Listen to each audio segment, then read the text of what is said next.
Our program is actually really nice because we are directly across the street from the local high school, from Sweetwater High School, which is in National City. So kids can just walk across the street, so that's nice.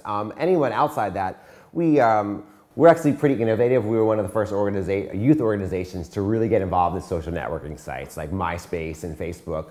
All of my staff have MySpace pages for the program. So no matter where we're going, no matter what presentation or community outreach or event we're going to, they give out their MySpace page. And that's really a strong connection with the youth, and they can always contact us that way. So that's a big plus of what they do, and we didn't know anything about this. And I would do a presentation, and suddenly all these kids would be like, do you have a MySpace page? Do you have a MySpace? I'm like, God, I got to get involved in this. Like, it seems like everybody keeps asking me this. So then I started, I just created a program MySpace page, and I'm like, you know what, this is not good enough. I want individual ones. So it's mandated. If you get a job at a youth center, you will have a youth center MySpace page for you, and it's just it's kind of like their virtual business card, and they just give it out, and we'll get some really serious questions. Kids really feel open to talk to them, to send private messages through there, and I have these great counseling sessions. Some girls are like, I went to the doctor and they gave me some medicine for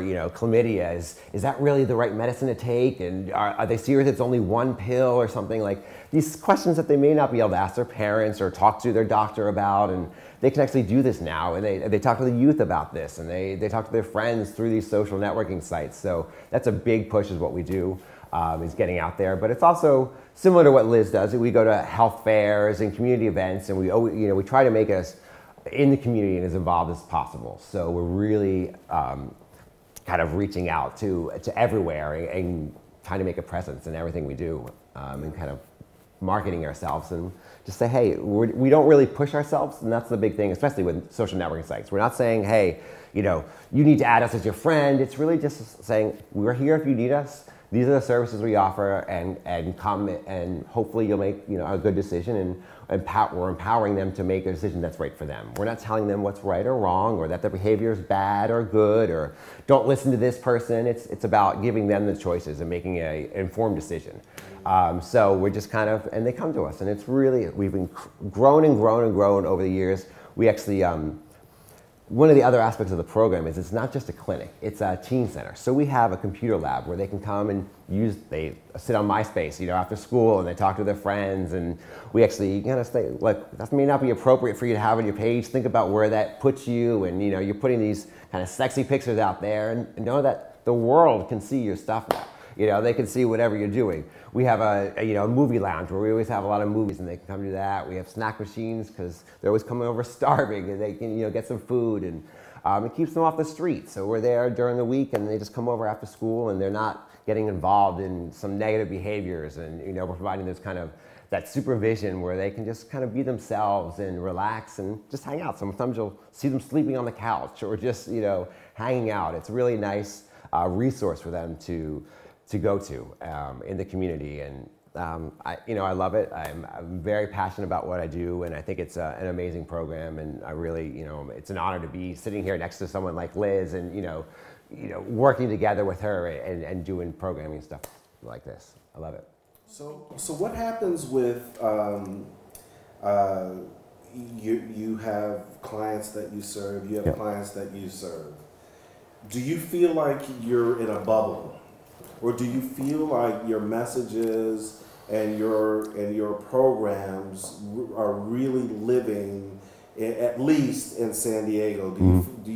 Are you not making a difference, but just in terms of awareness, are you part of the mainstream of San Diego? No. I mean, that's my personal opinion now. It's funny that you asked that question, because last year we were invited to a health fair for this big, it's actually an international company that's headquarters is in San Diego. And we're one of the charities that they help support through, and individuals, employees can make contributions. They've also supported some of our fundraising events as sponsors.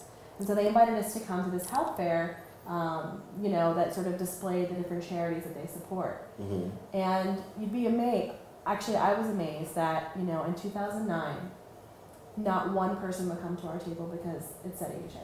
Mm. People would walk by and say, what's this about? Oh, well, we're an HIV organization that serves, and they'd be gone. And so the stigma surrounding HIV and AIDS is alive and well. And, you know, it just, I don't know why it amazes me, but it still amazes me. I think, you know, Brian and I work in this field, so we live and we breathe this every day. Yeah. And we have successes in our organizations and we have successes as a community. But then when you get outside of that HIV bubble, so to speak, it is extremely stigmatized. And I think especially in the heterosexual population. Yeah. You know, I think the gay community has done such a fantastic job at mobilizing, at educating, at increasing awareness. We have yet to see that in the heterosexual community. Right. And I think that it remains, you know, for many, you know, that's why so many clients love coming to Christie's Place, because we're in a residential area. We operate out of a house. There's no big AIDS ribbon. There's nothing that says HIV or LGBT. There's nothing, you know, it's a house. There's a lot of anonymity in our location, and with anonymity, there's safety for those individuals, you know. And many of our heterosexual men that come to Christie's Place, because there isn't really an organization that serves heterosexual men, I guess, besides us sort of by default, if you will. You know, well, we know that men come with women.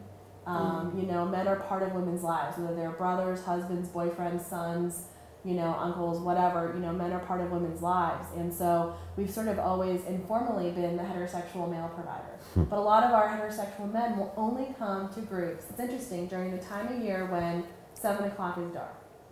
Because they also have the shelter of, you know, it's dark, no one's going to see me going into this place. Right.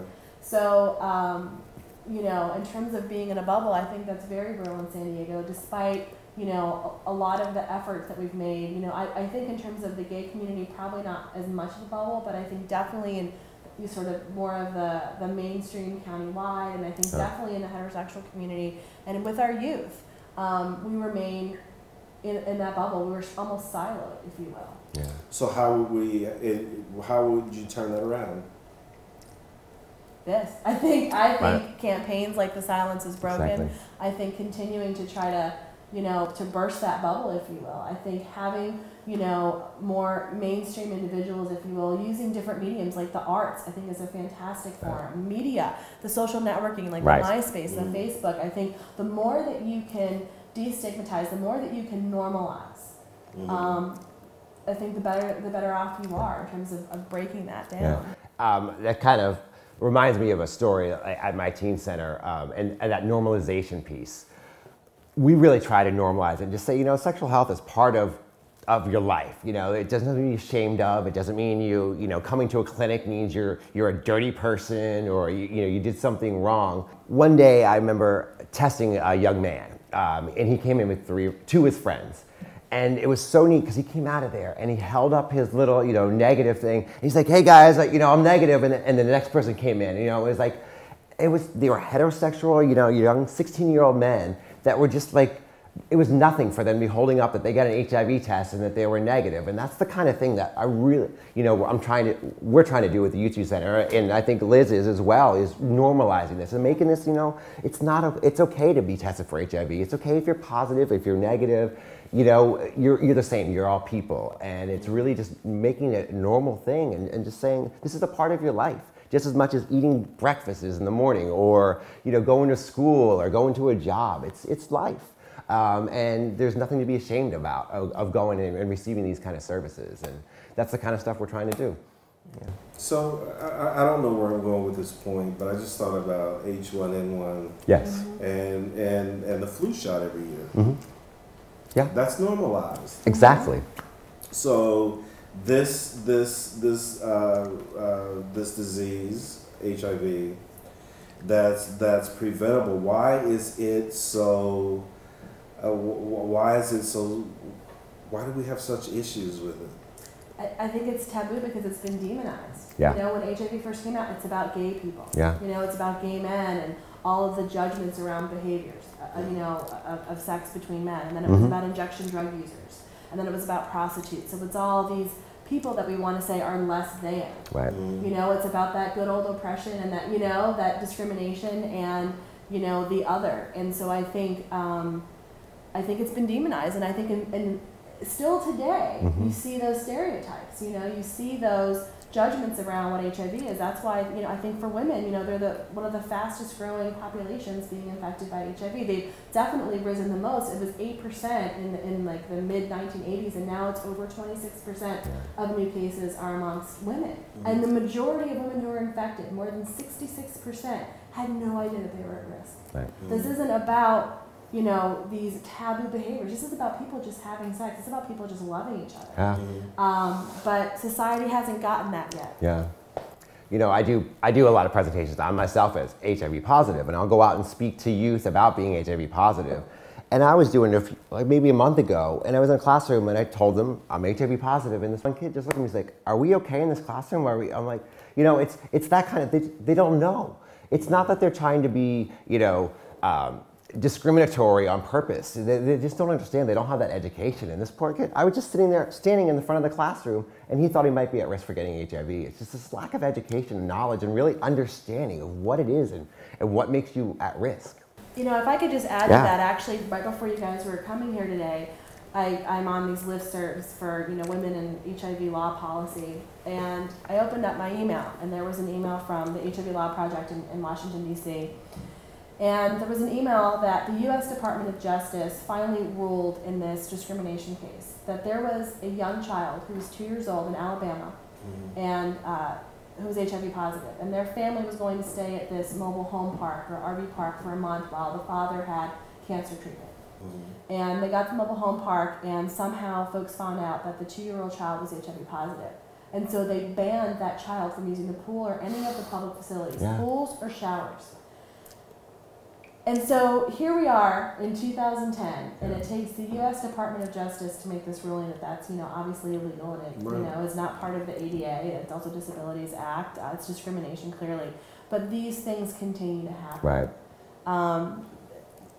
And it's alarming to me, I think what's also really sad for me is that, back in 1984 when Christie got infected, for whom Christie's Place is founded, she was infected by her husband. Her husband was a recovering injection drug addict, a drug user.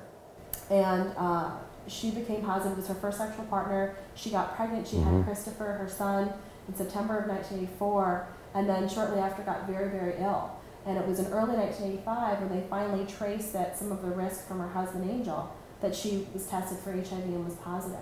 Her husband, Angel, was tested and he had an AIDS diagnosis. And luckily, Christopher, her son, was born HIV negative, even though all 3 ways that women can transmit, in utero, through the delivery process, and breastfeeding, she did all of them.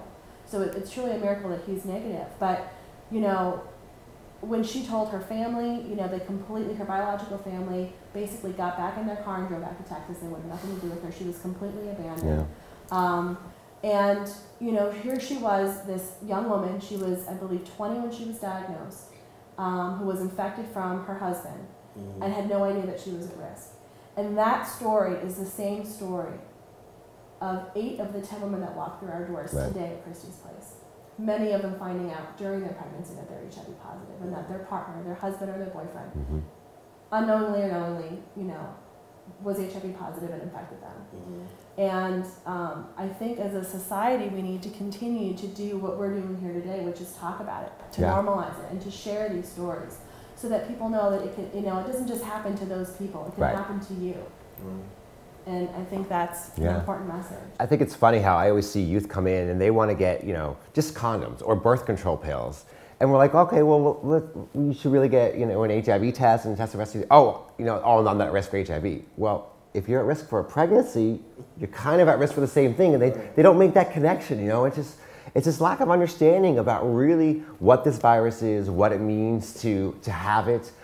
People they ask me, am I scared to die? I'm like, I'm not gonna die, we're all gonna die eventually, but I'm not any more scared, I'm taking care of myself, I stay healthy, and it's like, this is not a death sentence. This is not something where, in 5 years I'm gonna be on my deathbed, like we see in like movies like Philadelphia or something, we know so much more now, and there are so much better ways to take care of yourself. And if you just educate yourself and really make sure you take care of who you are and what you do and how you just maintain your health, you can maintain long and never be sick. And they don't get that. They think you get HIV and you die. And it's this awful thing, and it's people that got it because they were a drug user, because they sinned or did something again, and it's this negative conception of what this is, and they just don't understand. And that's where, like, my program, it's really just normalizing and getting the information out there and saying, look, this is really what it is, this is what it isn't,